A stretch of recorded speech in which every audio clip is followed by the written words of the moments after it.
guys আপোনালোকৰ মনত আছে নে এয়াৰসেলৰ কথা এটা এনেকুৱা সময় আছিল যত মানুহৰ মোবাইলত এয়াৰসেলৰ সিম কাৰ্ড দেখা পোৱা গৈছিল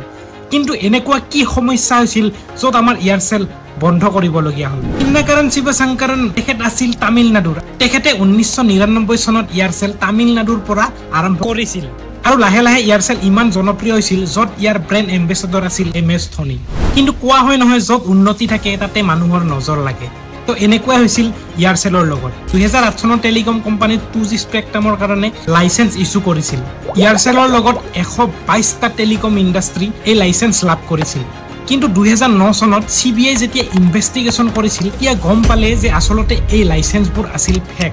ইমান দুৰ্নীতি দেখি সুপ্ৰিম কোৰ্টে তেতিয়া এই 122খন টেলিকম লাইসেন্স কেনসেল কৰি দিলে তেতিয়া এয়াৰসেলৰ বহুত লছ হ'ল ইফালে তেওঁলোকৰ পইচাও গল আৰু লাইসেন্সও গল তেতিয়া উপায় নাপায় এয়াৰসেলে মালয়েছিয়াৰ এটা কোম্পানী মেক্সিছ কমিউনিকেশনক 3400 কোটি টকাত এয়াৰসেলক বিক্ৰী কৰি দিলে আৰু 2018 চনত এয়াৰসেল সম্পূৰ্ণৰূপে বন্ধ হৈ গল